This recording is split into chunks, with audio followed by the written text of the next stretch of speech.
Você não vai acreditar. Se eu não mostrar aqui pra você, eu sei que você não vai acreditar. Então se liga nesse vídeo aqui. Eu tava no meu Instagram aqui, né? Aí chega uma mensagem. Quando a pessoa que manda a mensagem tem muito seguidor, muito mesmo, milhões, a mensagem vem logo em cima. Aí eu tô aqui olhando assim e falei, quem é essa pessoa, né?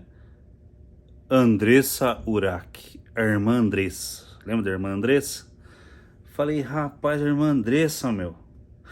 Logo chamei a minha esposa, falei assim, amor, a irmã Andressa mandou mensagem. A minha esposa falou assim, menina, você tá perdido, hein? Eu falei, não, eu não falei mal dela, não fiz nada demais, eu só falei aquilo que a palavra de Deus diz. Aí eu abri a mensagem, li, a irmã Andressa, pastor, vamos fazer uma live para contar as coisas de Deus? E aí a gente marcou e fizemos uma live no Instagram dela. E foi uma bênção, hein? E eu vou compartilhar essa live aqui com você agora. Mas antes disso, olha o que a palavra de Deus diz. Onde abundou o pecado, superabundou a graça de Deus. Muita gente pensou que era o fim da irmã Andressa, né? Ah, essa daí já era. Cara, Jesus fez um milagre tremendo ali. E glória a Deus por tudo isso. Agora fica aí com um trecho da live com a irmã Andressa. Deus te abençoe. Aí, olha aí. Pastor, que honra receber o senhor aqui. A honra é minha. Glória a Deus por estar aqui. Deixa eu fazer um negócio. Irmã Andressa. Isso. O pessoal gosta que fala irmã Andressa. Glória a Deus. Pastor, muito obrigado por ter aceitado o convite para participar do nosso encontro com Deus. Aqui não é nada sobre nós, é tudo sobre Jesus. Amém. E primeiro quero parabenizar o senhor pela família linda. Ah, que benção. Pela esposa linda. Agora tá vindo a Chloe, né? Sim. Uma filhinha, uma menina, que lindo. Glória a Deus. A Tati tá nos dias de nascer agora. Acho que falta uma semana ou 10 dias. E a gente tá aqui naquela emoção, né? Mas glória a Deus por isso. Glória a Deus. Ai, que Deus abençoe muito. Pastor, antes do senhor ser o pastor Vagnão, existiu o Wagner, aquele que não conhecia Jesus. Sim. Então eu queria que o senhor contasse para os nossos seguidores a sua história, porque tem pessoas aqui, pastor, que não conhecem Jesus, que não Sim. sabem quem é Jesus e o poder que ele tem para mudar a nossa vida. Então eu queria que o senhor contasse quem era o Wagner antes de Jesus até o seu encontro com Deus. Amém. Em primeiro lugar, Andressa, parabéns por estar trazendo pessoas para testemunhar a respeito de Jesus, né? Jesus não é uma filosofia, uma ideologia, ele é alguém que muda realmente a vida da pessoa, né? Até no início aqui, saindo um pouquinho só da sua pergunta, quando eu fiz alguns vídeos a respeito dos seus casos, né? Edificou muita gente, sabe? Muita gente viu e vê hoje você de uma outra forma, ver esse Jesus que transforma e que faz diferente, né? As pessoas disseram assim, não tem jeito, já era, acabou isso aí. Não acabou, não. É aí que ele entra e faz um milagre. É assim, né? Transforma água em vinho. Quando tudo acaba, Jesus entra. Então, o que acontece? Na minha vida não foi diferente. Eu sou convertido há 26 anos, né? Então, eu me batizei em 97. Eu nunca fui um cara envolvido com drogas, álcool, nem dei trabalho para meu pai, para minha mãe, nada disso, né? Sempre fui tranquilo e, lógico, tive as minhas bagunças, mas nada comparado ao pessoal de hoje. O pessoal de hoje está meio complicado, né? Só que tinha uma coisa em mim que não tinha explicação. Eu não conseguia entender eu mesmo. Muitas vezes eu acordava de noite e falava assim, quem eu sou? O que eu estou fazendo aqui? É tipo quando você cai em si. Muitas vezes eu falo assim, o que eu estou fazendo aqui? Eu nasci para quê? Nasci para fazer o quê? Para falar o quê? Por que eu parei aqui nesse mundo, né? E bati aquele vazio no coração. Aquele vazio que todo mundo diz aí, né? Que é verdade, do tamanho de Deus. Não tem como existir um outro alguém para ocupar isso.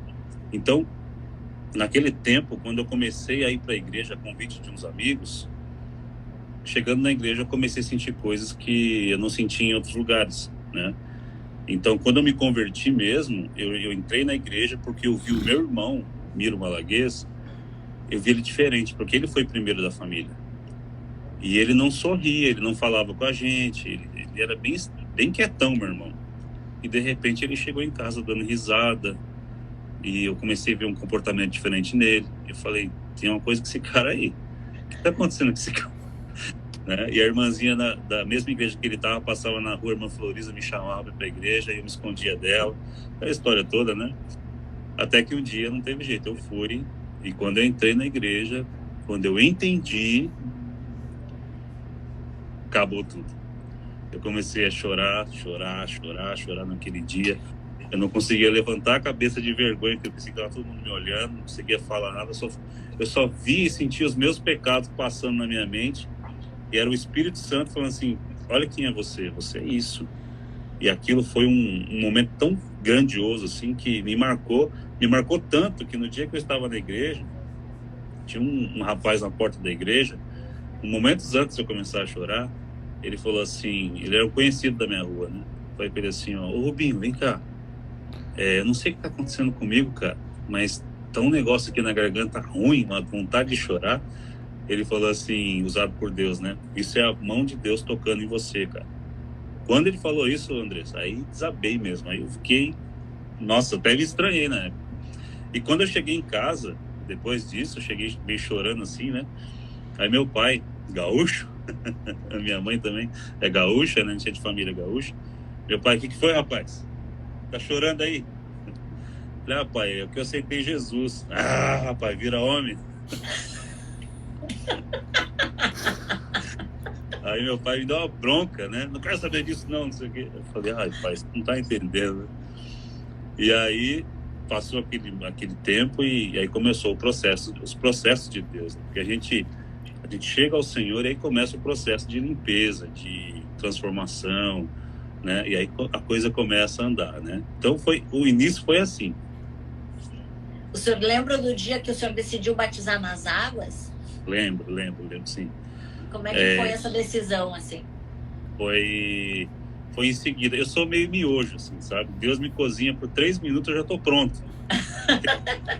Não repito muito, né? Então, o amor de Deus, gente, é tão lindo, é uma coisa tão inexplicável, que quando você tem um contato com Jesus, né? Aquele contato verdadeiro, é como se você fosse sugado por uma outra dimensão. Você muda completamente. Você nunca mais consegue esquecer isso. Você pode caminhar pelo caminho que você quiser, fazer o que você quiser da sua vida, mas você não consegue esquecer. Então, quando foi para me batizar, assim que teve lá, o pastor falou, vai ter batismo. Eu já estava lá na frente com as mãos levantadas. Eu quero me batizar. Eu lembro que eu entrei na piscina, o pastor falou, você está enterrando o seu velho homem agora. Você está tomando uma decisão, né? E eu creio, Andressa, que o batismo ele é uma assinatura de contrato. É quando você fala assim, Jesus, eu quero viver para o Senhor mesmo. A partir de agora, chega daquela vida, chega daquele homem, daquele velho homem. Eu quero que o Senhor viva em mim. É uma decisão muito importante. Não é o ato religioso da coisa, mas é o que isso representa diante de Deus. Entende? Quando você faz isso e faz com entendimento, sabendo o que está fazendo, você está fazendo isso diante do Senhor. Você está levantando uma bandeira dizendo, Senhor, a partir de hoje, nós temos uma aliança e acabou. Então eu entrei naquele tanque, naquela piscina lá, e ele falou aquelas palavras, e aí fui batizado, já levantei, né? É uma coisa maravilhosa o batismo, a presença de Deus, assim. E foi muito bom, Andressa, foi muito bom, e a partir dali nunca mais eu pisei fora. Na verdade, não... Pode falar. Tem muitas pessoas que têm muitas dúvidas a respeito do batismo com o Espírito Santo. Infelizmente, na antiga denominação que eu participava, tinha muitos pedágios, né, para ser salvo. E aí eu queria que o senhor compartilhasse um pouquinho da sua experiência, em que momento o senhor acreditou que o Espírito Santo veio sobre o senhor? Porque tem tantas pessoas sofrendo, achando que não são dignas do Espírito Santo, e aí eu queria que o senhor compartilhasse essa experiência do senhor. Eu vou contar como foi comigo, e foi até engraçado, porque eu lembro que tinha uma sede tão grande da presença de Deus na época, né, entre eu e mais alguns amigos, que depois do culto a gente falava pro pastor assim, pastor, pode ir para casa, deixa a gente aqui na igreja orando. né? Então aquele movimento começou na igreja, era de fome e sede pela presença de Deus. E a gente começou a orar na igreja depois do culto de sexta-feira. Então era toda sexta-feira. Na terceira ou quarta sexta-feira, nesse movimento, tinha um irmão lá que estava orando lá perto do altar e eu estava orando no fundo da igreja bem grande, assim. E eu olhava para ele estava falando em línguas estranhas. E ele lá, e eu ficava assim, ó, como é que pode isso, cara? Como é que eu queria orar e não conseguia orar porque eu vi ele falando. Eu falava, mas como é que pode esse cara falar essa língua meio islâmica? Eu pensava assim, né? Era até engraçado. Tentava decifrar e eu falei assim... Aí eu sentei numa cadeira, coloquei uma cadeira de frente, eu imaginei Deus naquela cadeira e eu falei assim, Senhor, e eu? Quando é que eu vou falar em línguas igual esse cara aí? O que o Senhor tem para minha vida? Eu comecei a orar assim, lá no fundo da igreja. E aí, Senhor? Qual é? O Senhor tem que falar comigo. É como se fosse uma criança, sabe? O teu filho vem ali, pai, me dá a chave do carro, né? Aquela coisa meio assim. E você olha assim, menino, você não sabe nem dirigir ainda, não alcança nem os pés no pedal que é a chave do carro. É mais ou menos isso. E eu falando com Deus lá com toda a ousadia, né? Andressa, era uma sexta-feira à noite. No sábado, eu fui trabalhar, chamar meu patrão no dia. Ele não chamava para trabalhar de sábado de manhã, eu fui para lá. Cheguei no serviço, não saía serviço nenhum. Aí ele falou para mim assim, ó, vai, tenta ali e espera que a hora que desenrolar aqui você trabalha. Tentei lá, lembro até hoje, estava um sol, Andressa, cidade de Embu das Artes ali, cidade turística, né? Eu sentei em cima de uma madeira, tipo uma prancha de madeira gigantesca, assim. E fiquei ali esperando. Isso era o sábado de manhã. Veio um senhor que eu nunca vi na vida, nunca conheci até hoje, não sei nem quem é. Ele sentou do meu lado. E os turistas passando, assim, né? E ele, bom dia, boa tarde. Então, eu falei, boa tarde, tudo bem. Só isso que eu falei com ele. Ele falou assim, que eu me lembro, né? Tá um calor, né? Aí eu falei, tá bem calor mesmo. Andressa, do nada o cara começou a chorar. E quando ele começou a chorar, um temor veio sobre mim. E eu lembrei da oração da sexta-feira à noite. Eu falei, meu Deus, o que eu fiz, meu? O que eu provoquei, Deus? Agora eu tô perdido, né? E ele começou a falar em línguas super alto. E eu fiquei morrendo de vergonha na hora, assim. Eu me acoquei assim. E o que tá fazendo, meu Deus? Fica quieto, senhor, né? Pensei dentro de mim. E ele começou a falar. Aí eu olhei assim, eu falei, não é possível, cara. Daqui a pouco ele olhou pra mim assim, ó. Ele virou o meu corpo assim, de frente pra ele, né? Eu olhei assim pra ele. Aí ele falou assim, ó, eu escutei a tua oração que você fez ontem à noite. E ele falando em línguas e começou a profetizar. Ele falou assim, eu vou te batizar com o meu espírito. Eu vou te dar o dom da palavra, eu vou te dar o dom de profecia. Eu tô todo arrepiado aqui, Andressa. Meu Deus. Forte, pastor. Nossa, até eu. Foi isso mesmo. E naquele momento, foi tão marcante aquilo, que eu nem perguntei o nome dele. Quando ele terminou de entregar a profecia e acontecer isso com ele, ele caiu para trás, assim, daquela prancha de madeira, rolando, assim, chorando, né? Eu peguei minha bicicleta, nem falei com o patrão com nada, eu corri para a igreja, que era perto, né? Corri para a igreja lá, me joguei nas cadeiras, me arrependendo. Senhor, desculpa, Senhor, por que eu falei daquele jeito? Mas aí, Andressa, entrou aqui, ó. Aquela palavra entrou no coração. E foi tremendo aquele dia, né? Dali, acho que uma semana, alguns dias, eu fui batizado com o Espírito Santo. Nessas sextas-feiras de oração, estava eu, o Eduardo, o Ezequiel orando e o Salvador na mesma sala orando, de mãos dadas. E foi um negócio, minhas pernas estremeceram, eu caí no chão e não é uma possessão, eu sabia que estava acontecendo, a minha boca começou a falar, eu comecei a falar, não conseguia falar outra coisa. E o meu ser foi cheio de uma alegria, sabe, é uma coisa assim inexplicável, sabe, Andressa? É inexplicável, não tem como você dizer a sensação que é. Mas servir a Deus e amá-lo, tê-lo como pai, entender o propósito dele para sua vida, é tudo que o homem precisa. O senhor recorda da primeira palavra que Deus falou com o senhor, assim, qual foi o versículo que marcou, assim, foi aquele que, tipo, Deus está falando comigo? Olha, muitas palavras falaram comigo, muitas, assim. Se eu falar que tem um, né, tem um que veio ao meu coração, né, que é uma verdade, mas muitas, eu tive assim, muitas palavras foram tremendamente importantes. Mas, assim, essa daqui é o que veio no meu coração agora.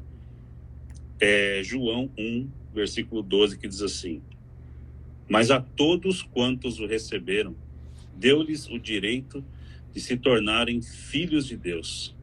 Ou seja, aos que creem no seu nome. Algumas versões falam, deu-lhes o poder de se tornarem filhos de Deus. Gente, isso é um negócio tão tremendo, né? A todos quantos o receberam, Jesus, o caminho, a verdade e a vida, você o recebeu. A partir daquele momento, ele te dá um poder de se tornar filho de Deus, co-herdeiro com Cristo. É um negócio muito tremendo que a nossa mente limitada não consegue entender. Mas é o que faz toda a diferença. É o que move quando você entende quem você é. Sabe uma coisa, Andrés? Nesse versículo não fala assim, ó, mas a todos quantos os receberam, deu-lhes o direito de trabalharem na casa do Senhor. Deu-lhes o direito de fazerem algo para Deus. Deu-lhes o direito de prosperarem. Não está falando nada disso. Está falando deu o direito de se tornarem filhos de Deus. É identidade, entende? Eu emendo essa frase com que eu venho falando aqui na live até o momento. E o que mais me marcou foi quando eu entendi que eu era filho, sabe? Quando eu aquela dúvida que eu tinha quando eu sentava a cabeça quando eu deitava a cabeça no travesseiro e aquele negócio assim, o que eu estou fazendo aqui? Por que eu nasci? Por que eu estou aqui? Quantas vezes eu me via me perguntando assim? É você entender o propósito de todas as coisas. É você entender desde Gênesis até Apocalipse, o começo e o fim da história. É você entender que no meio disso, Deus te amou de uma tal maneira que se entregou por você, por amor. Né? Porque uma coisa é a forma que eu olho a Andressa, outra coisa é a forma que Deus olha a Andressa. Entende? Uma coisa é como Deus olha para mim, outra coisa é como as pessoas olham para mim. E Deus nos olha com outro olhar. Né? Olhar de amor, de misericórdia e de restauração. E de restauração de identidade. Quando ele coloca você e fala assim, você é filho. Né? Ah, mas eu fiz tal coisa. Não, vem cá que eu vou te restaurar, eu vou te perdoar e você é filho. Né? Então, o tempo todo, no Antigo Testamento, você vê lá Deus sendo tratado como o Deus dos exércitos, né? O Deus de guerra, o Deus poderoso em batalhas. E ele é, no Novo Testamento, como Pai. Você vê que meu pai, a vontade do meu pai, Deus está restaurando ali a paternidade, sabe? Esse negócio do pai e do filho, né? As pessoas falam assim, puxa, eu não tenho um pai. Meu pai morreu faz 11 anos, mas o Pai Celestial é presente todos os dias na minha vida. E esse amor, essa certeza, esse realinhamento, esse nascer de novo, é maravilhoso, entende? E eu glorifico a Deus por isso. Então, o versículo, a frase que hoje o Senhor coloca no meu coração é saber que Ele me deu esse poder de se tornar filho de Deus. Isso é maravilhoso. É maravilhoso.